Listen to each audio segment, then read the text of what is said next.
नमस्कार दोस्तों। पिछले कुछ दिनों से मैं आपके साथ लोक सेवा आयोग और व्यापम की परीक्षाओं की तैयारी के लिए वीडियो लेक्चर सीरीज कर रहा हूं और वर्तमान में हम लोग भारत के संविधान पर बातचीत कर रहे हैं। आज हम भारत के संविधान के भाग 4 में मूल कर्तव्यों पर बात करेंगे। लेकिन आगे बढ़ने के पहले मेरी चैनल को सब्सक्राइब जरूर कर लीजिए और बेल आइकॉन भी जरूर दबा दीजिए ताकि आपको हर नए वीडियो का नोटिफिकेशन जल्दी से जल्दी मिलता रहे। तो आइए बात करते हैं भारत के संविधान के भाग 4 में मूल कर्तव्यों के बारे में। यह अनुच्छेद 51 में दिए हुए हैं। भारत के प्रत्येक नागरिक का यह कर्तव्य होगा कि वह संविधान का पालन करे और उसके आदर्श, संस्थाओं, राष्ट्रध्वज और राष्ट्रगान का आदर करे। स्वतंत्रता के लिए हमारे राष्ट्रीय आंदोलन को प्रेरित करने वाले उच्च आदर्शों को हृदय में संजोए रखे और उनका पालन करे। भारत की प्रभुता, एकता और अखंडता की रक्षा करे और उसे अक्षुण्ण रखे। देश की रक्षा करे और आह्वान किए जाने पर राष्ट्र की सेवा करे। भारत के सभी लोगों में समरसता और समान भ्रातृत्व की भावना का निर्माण करे, जो धर्म, भाषा और प्रदेश या वर्ग पर आधारित सभी भेदभावों से परे हो। ऐसी प्रथाओं का त्याग करे जो स्त्रियों के सम्मान के विरुद्ध हैं।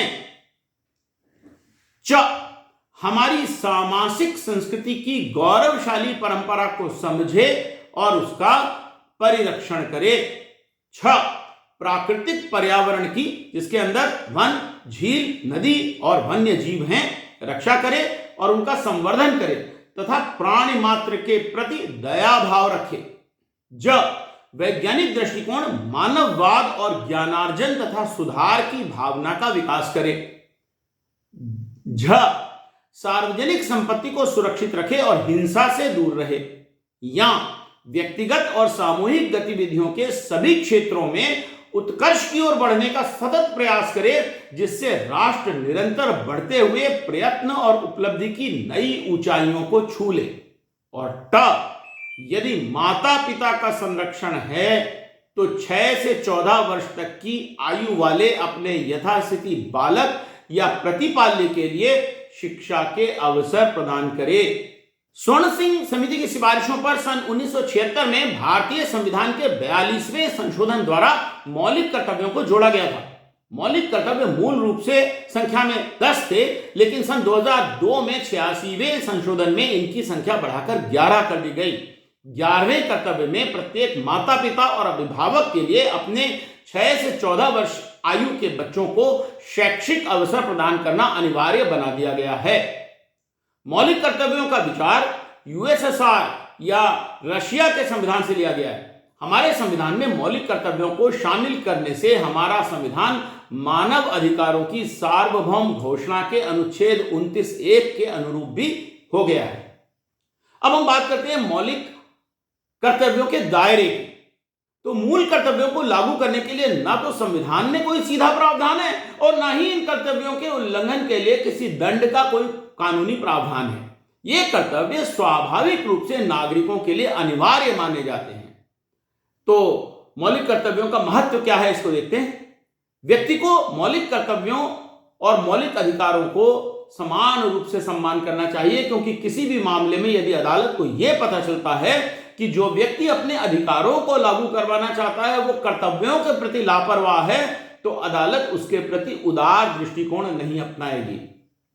दूसरा, किसी अस्पष्ट कानून की व्याख्या मौलिक कर्तव्यों की मदद से की जा सकती है। न्यायालय ऐसे कानून को उचित मान सकता है जो किसी मौलिक कर्तव्य को प्रभावी बनाता है। तीसरा, मूल कर्तव्यों के अंतर्गत नैतिक और नागरिक दोनों प्रकार के कर्तव्य रखे गए हैं, जैसे स्वतंत्रता संग्राम के महान विचारों को संजोना, संविधान, राष्ट्रीय ध्वज और राष्ट्रगान का सम्मान करना आदि। चौथा, कुछ मूल अधिकार विदेशियों को भी मिले हुए हैं, लेकिन मूल कर्तव्य केवल भारतीय नागरिकों तक ही सीमित हैं। पांचवा, मूल कर्तव्यों के उल्लंघन की स्थिति में कोई वैधानिक कार्रवाई नहीं की जा सकती। छठवां, रामलीला मैदान घटना के मामले में अदालत ने माना है कि हमारे संविधान में मूल शब्द का प्रयोग दो अलग अलग अर्थों में किया गया है। जब इस शब्द का प्रयोग अधिकारों के लिए किया जाता है तो इसका मतलब है कि ये अधिकार बहुत आवश्यक हैं और जो भी कानून मूल अधिकारों का उल्लंघन करेगा उसे अमान्य घोषित कर दिया जाएगा। लेकिन जब इस शब्द का प्रयोग कर्तव्यों के लिए किया जाता है तो इसका प्रयोग एक प्रकार से नॉर्मेटिव है, बंधनकारी नहीं है। 42वां संविधान संशोधन 1976, यह संशोधन आपातकाल के दौरान लाया गया था। इसे मिनी संविधान या इंदिरा संविधान के रूप में भी जाना जाता है क्योंकि इससे संविधान में व्यापक परिवर्तन लाए गए थे। 42वें संविधान संशोधन के द्वारा ही संविधान में मूल कर्तव्य जोड़े गए थे। 86वां संशोधन 2002, उन्नी कृष्णन निर्णय में सर्वोच्च न्यायालय ने कहा कि 14 वर्ष से कम आयु के सभी बच्चों को मुफ्त और अनिवार्य शिक्षा का अधिकार है। न्यायालय के इस निर्णय को लागू करने के लिए सन 2002 में 6 से 14 साल के बीच के बच्चों को मुफ्त और अनिवार्य शिक्षा के अवसर प्रदान करना माता पिता या अभिभावक का मूल कर्तव्य बनाया गया। इसी तरह से राज्य के नीति निर्देशक तत्वों में भी इसे जोड़ा गया और इसे मूल अधिकार भी बनाया गया। मूल अधिकारों के बारे में कुछ समितियां बनी थी, उन समितियों की बात करते हैं। पहली स्वर्ण सिंह समिति है। यह समिति आपातकाल के दौरान संविधान का अध्ययन करके उसमें संशोधन प्रस्तावित करने के लिए बनाई गई थी। इस समिति ने 8 मूल कर्तव्यों को संविधान में जोड़ने की सलाह दी थी, परंतु वास्तव में 10 मूल कर्तव्य ही जोड़े गए। समिति ने मूल कर्तव्यों के संबंध में अनेक विवादित और अव्यवहारिक सुझाव भी दिए थे जिन्हें स्वीकार नहीं किया गया। ये अव्यवहारिक सुझाव जो स्वीकार नहीं किए गए वो हैं, पहला, मूल अधिकारों का पालन नहीं करने के लिए संसद दंड का प्रावधान कर सकती है। दूसरा, मूल अधिकारों के उल्लंघन के लिए दंड का विधान करने वाली विधि को न्यायालय में भी चुनौती नहीं दी जा सकेगी। और तीसरा, करों का संदाय करना भी मूल कर्तव्य होना चाहिए। फिर दूसरी समिति जस्टिस वर्मा समिति है। मूल कर्तव्यों को शिक्षा संस्थानों में पढ़ाने को अनिवार्य करने के तरीकों पर सुझाव देने के लिए वर्ष 1998 में यह समिति बनी थी। समिति ने पाया कि मूल अधिकारों का क्रियान्वयन नहीं होने का कारण इनके प्रति चिंता का अभाव नहीं है, बल्कि रणनीति में कमी है। समिति के सुझाव के आधार पर अनेक प्रावधान बनाए गए हैं।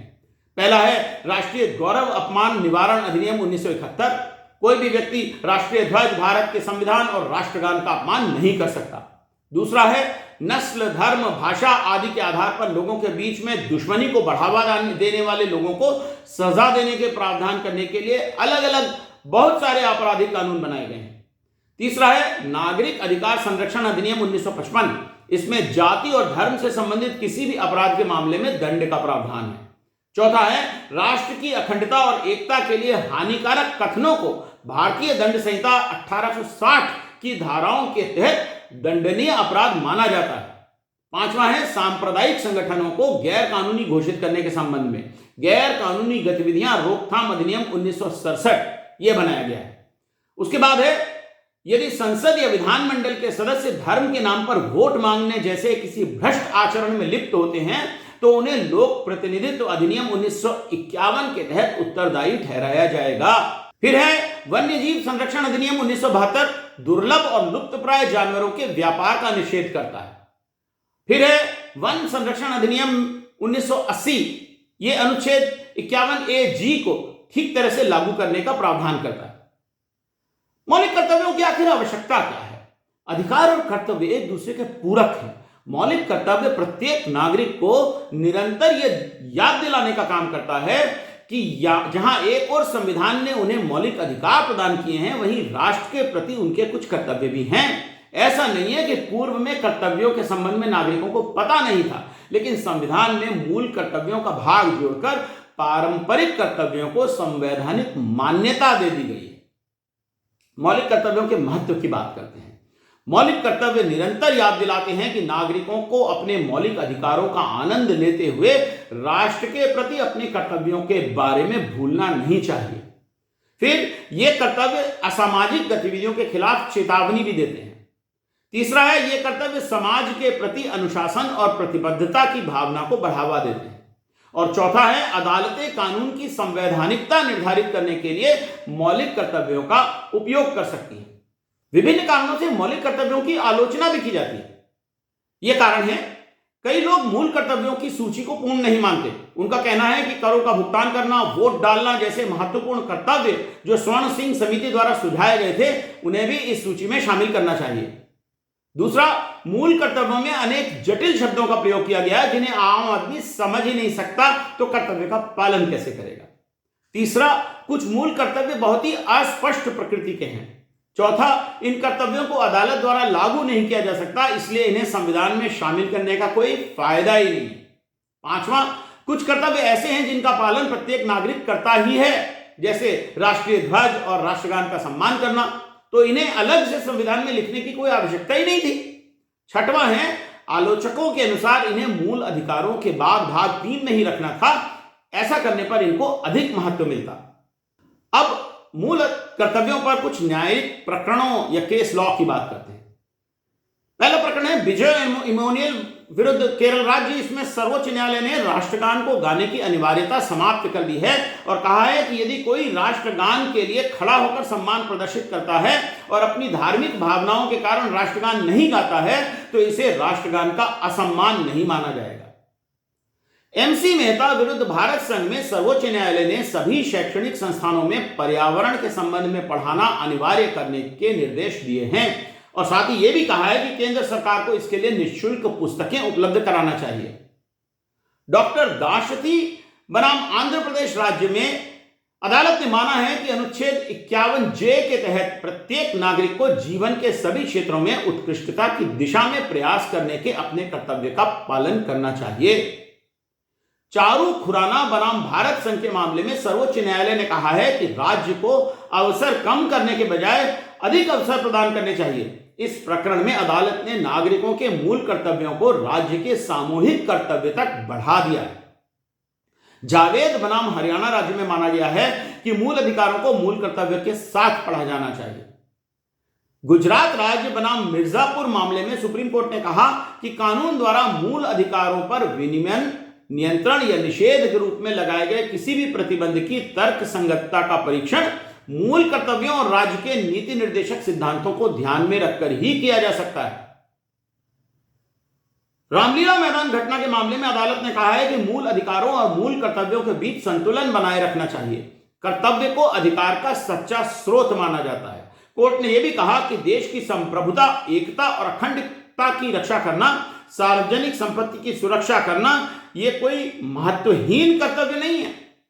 एन.के. वाजपेयी बनाम भारत संघ के मामले में न्यायालय ने कहा कि संविधान भारत के भाग 3, 4 और 4A के बीच एक सामान्य सूत्र है। पहला भाग हमें मूल अधिकार प्रदान करता है, दूसरा भाग हमें राज्य के शासन के बुनियादी सिद्धांत प्रदान करता है और तीसरा भाग हमें भारत के नागरिकों के मौलिक कर्तव्य प्रदान करता है। न्यायालय को किसी भी प्रावधान की व्याख्या करते समय मूल अधिकारों, मूल कर्तव्यों और राज्य के नीति निर्देशक सिद्धांतों सभी के संवैधानिक पहलुओं पर विचार करना चाहिए। 15 अगस्त 2022 को लाल किले से दिए गए अपने भाषण में माननीय प्रधानमंत्री नरेंद्र मोदी जी ने नागरिकों के कर्तव्यों के बारे में जो कहा था, वो YouTube की चैनल नरेंद्र मोदी पर creative commons attribution licence reuse allowed के अंतर्गत उपलब्ध इस वीडियो में दिखाया गया है। वीडियो का लिंक मैं डिस्क्रिप्शन बॉक्स में दे रहा हूं, आप वीडियो देखिए और मुझे इजाजत दीजिए। नमस्कार। मेरे प्यारे देशवासियों, मैं 5वीं प्राण शक्ति की बात करता हूं और वो 5वीं प्राण शक्ति है नागरिक का कर्तव्य। दुनिया में जिन जिन देशों ने प्रगति की है, जिन जिन देशों ने कुछ अचीव किया है, व्यक्तिगत जीवन में भी जिसने अचीव किया है, कुछ बातें उभर करके सामने आती हैं। एक, अनुशासित जीवन। दूसरा, कर्तव्य के प्रति समर्पण। व्यक्ति की जीवन की सफलता हो, समाज की हो, परिवार की हो, राष्ट्र की हो, ये मूलभूत मार्ग है, ये मूलभूत प्राण शक्ति है और इसलिए हमें कर्तव्य पर बल देना ही होगा। यह शासन का काम है कि बिजली 24 घंटे पहुंचाने के लिए प्रयास करे, लेकिन ये नागरिक का कर्तव्य है कि जितनी ज्यादा यूनिट बिजली बचा सकते बचाएं। हर खेत में पानी पहुंचाना सरकार की जिम्मेवारी है, सरकार का प्रयास है, लेकिन पर ड्रॉप मोर क्रॉप, पानी बचाते हुए आगे बढ़ना, मेरे हर खेत से आवाज उठनी चाहिए।